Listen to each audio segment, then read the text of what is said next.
Hello, welcome back. Well, by now we should be joining Kevin O'Sullivan or him joining us. But typically, and I've seen this before, right, with Kev, that man's trying to, like, I don't know, connect to Zoom, and he's got no... I can imagine right now he's sitting there huffing, puffing, the amount of swear words coming out of his mouth where it's like, I haven't plugged in a microphone, the computer's turning off, it's facing the wrong direction, he's lost his glasses. He'll be blaming everybody else in the world, stomping around, and he is, isn't he? That's what he's doing, I can tell.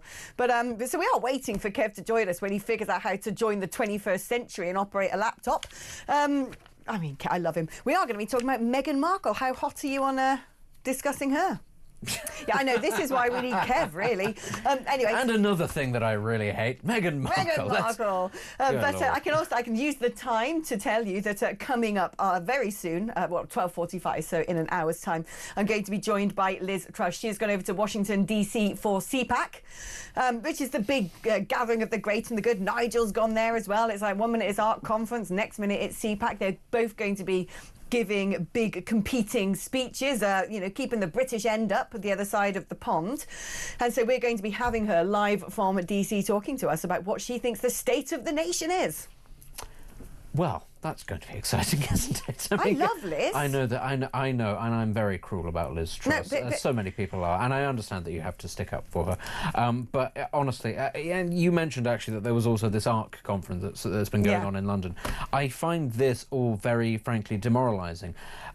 Nothing new is being said at these conferences, nothing particularly groundbreaking or anything like that. Do you know what was good, of course, was J.D. Vance's speech in Europe, just that little 20-minute speech. That was all you needed. And what these conferences do is recycle about 20 years worth of old talking points. There's nothing particularly interesting there. I know exactly what it is that Liz Truss is going to say. I know what Nigel Farage is going to say. Doesn't mean that they're wrong. Let me be very clear. Doesn't mean that they're wrong. It just means we're still going up against the same barriers to these things. Talking about growth, talking about deregulation, and we're still going to hit the same buffers. One thing, actually, that CPAC could be used for, if we're sending the British contingent, and one thing that I know both Nigel Farage and Liz Truss do actually agree on, is, you cannot just hand Putin a win. You've got to be pragmatic, and actually there does need to be support for Ukraine. So perhaps they can use it as an opportunity while they're addressing essentially the Republican Party. Yeah, but that's not what they're there for, is it? That's not what they're there for. They're there for other reasons. That'll just be a little sideshow, and actually it won't matter because nobody's going to listen to what they say. We don't know that, but we can ask Liz Truss later, can't we? We can. That is the whole point. Look, Kev is finally here, thank goodness. Where? Well, here. Is he? Where is he? Is he? I'm here. Oh, blimmin' heck, there he is. Could have brushed your hair. All right, how's that? That's nice. I love you, Kev. I knew when they said, oh, Kev hasn't connected yet. I just wish there was like a camera. Actually, that process of you trying to plug in the laptop, turn it on, do that, it's amazing. It just happened again, Alex. I just had a few technical problems. It seems to happen to me every single time. But, it's not me, it's the technology, I promise. Oh, right. you. No, I think you are the technical problem, Kev. I'm always the one who's there, so maybe it is me. You're not the woke mind virus, you're a computer virus. Right, okay, let's talk about Meghan Markle, because, I mean, this is, she just stumbles into one catastrophe after another. You've now got the Mallorcan mayor saying, you've nicked our symbol, our national symbol, as your blimmin' lifestyle brand's logo. And when you look at the two together, you kind of go, yeah, you got a point. Did she just go into like randomlogogenerator.com and because of algorithms and AI, it made that thing? Well, look, bear in mind that this is the latest sort of incarnation of her lifestyle website that was called American Riviera Orchard. All of a sudden, after a year, she launched it last March. After a year, she suddenly changed the name to As Ever. Now, the reason she's had to do that is the logo, the name, American Riviera Orchard, has been locked in legal hell, legal wrangling, loads of challenges saying you can't have that trademark, it's too geographical. One major American shopping chain saying you've stolen our name, and so on and so forth. So she's had to drop that all of a sudden, change it to As Ever, and then quickly come up with this new logo. And lo and behold, there's another legal problem. It clashes with this little village in Mallorca, and they are furious. So what we've got here is a picture of a woman who is stumbling shambolically from one hurried measure to the next. And it just is a complete mess. This is the Daily Mail's headline yesterday was, "Is this Meghan's latest disaster?" And it's looking like it is. Yeah, I would go on to say as incompetent as ever. You can see how people are going to riff off that. I mean, this is the thing. I think it kind of exposes that when it comes to all these people in their PR and marketing firms and they're paid like £200,000, oh my God, we got such inspiration. We're going to work on this and we're going to mock up that. And then here's our proposal. And actually it's going to cost you like, no. Most of them are just rubbish idiots who haven't got a brain cell in their head, who literally just go onto a website and go, can you make me a logo that shows a nice palm tree? And it just goes, the computer does it for them, then comes out of Mallorca. Good money after bad. Right, let's talk about the fact that she's now still blaming, guess who for all of her woes? Oh, that's right, her relatives. Yeah, well, she's taken to, since she's relaunched her Instagram account a couple of months ago, she's taken to making these breathless little films. A couple of weeks ago, excruciatingly and embarrassingly, she made a video about getting a kid a Billie Eilish t-shirt because she'd had her house destroyed, including the washing machine, in which was her Billie Eilish t-shirt. And basically, Meghan made a big thing about how I got hold of Billie and Billie gave her this t-shirt. Oh, it's so great.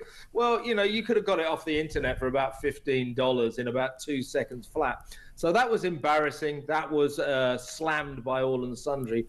And now she's made this new video saying, oh, at last, my business is going to happen. It's so great. And she says, we're going to call it As Ever.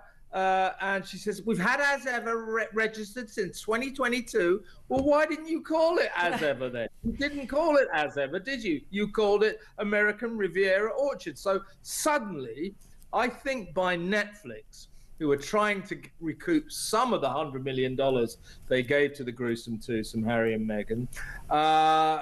Netflix have got involved, and they've said, look, we're going to sell your produce at our stores in shopping malls in both Texas and Philadelphia.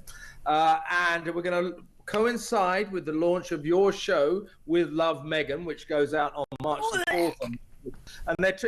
And they're just trying to, this is the latest sort of iteration of this shambolic business that after almost a year, it's been open. She launched it a year ago. It has never sold a damn thing. It is not open for business. And this is a latest desperation measure. And once again, in her naive way, she has waded straight into a legal roadblock. Well, it's narcissism. Isn't it? The royal family were really terrified of Harry getting married to her because she's a baked-in mad narcissist. And when you listen to what she says, it's all like, I lost my voice, finally able to have my voice.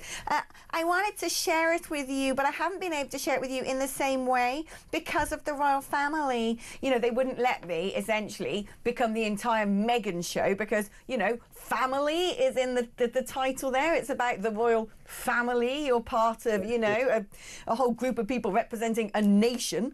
But, you know, she's not able to talk about cooking and gardening and produce and, you know, the things that are really trendy. But what about Highgrove? That's literally got its own produce that princes, princesses and duchesses are allowed to try their hand and, you know, get involved with that. She could have just like thrown herself into like, you know, duchy products or something, but instead, no, she wanted to do it all herself. It has to be Meghan's munch. Yeah, exactly. And she's implying in this video, in this statement, that while she was under the repressive hand of the British royal family, I mean, apart from the fact, you know, she's already maintained they're just a bunch of racists, they also now, we learn from her, suppressed her fantastic talent for cooking and gardening. You know, I mean, I like to cook. I don't say I'm that great, but, you know, I could do a program, say, hey, cooking with Kev, it's great, yeah. Oh, look, here's Kev digging up the garden. Oh, he's planted a rose. That's not a business. What is her special skill? Oh, her special skill is talking about Meghan. That's the thing. If you look at all the things that Meghan produces, that Meghan wants to do, it's like, well, I really think this program should be about me interviewing other brilliant women. You do all the work and I'm going to take some credit. This program should all be about me in a kitchen, which is perfectly designed, talking about my perfect life so I can look really perfect. Oh, this program should all be about me going to meet people who have been affected by the wildfires, even though it's nowhere near to anything that I know. I mean, that is what what Meghan's special skill is, and that's pretty much Netflix have gone, all right, here she comes, the self-promoter. I suppose we better give her a programme on self-promoting. Well, they've got this deal. So they've got the remnants of this $100 million contract that, in my view, they very unwisely forged with Harry and Meghan. They haven't got much out of it. Now, this is the tail end of that deal. They are just desperately trying to recoup any cash possible. Now, what I think that they think at Netflix is, well, you know, just maybe there's an outside chance that Meghan would love a program, but during which you can learn such vital things as how to freeze edible flower petals into ice cubes. This is an important stuff during the cost of living crisis. They think, well, we'll get that show out. We'll try to sell some of her jam. And you never know, maybe, just maybe, it might take off. But what is this business based on? It is based on sort of trying to sell nice things, you know, like jam and towels. Would you rather she sort of joined the sort of climate change movement and was trying to sell like witchetty grubs and locusts instead? Yeah, but she's trying to sell all these nice things for exorbitant prices. You know, so in other words, you can get a beige towel for her that will cost you down the street, you know, I don't know, 10 quid. You can get it for her for about 40 quid or $50, whatever. So it's overpriced Meg branding. And I just don't think Americans are going to buy it. Why would they do this? This is the cost of living crisis. You know, I don't need to know how to freeze petals into ice cubes. And B, if I want to get a beige towel, I know I'll spend 10 quid on it, not 50. This business, I would say, put it this way, has got a mountain to climb. Well, we just have to hope and pray she doesn't release a Gwyneth Paltrow-style candle. We all know what that was made of. Do you know what would be absolutely brilliant? Well, when does this thing come out on Netflix?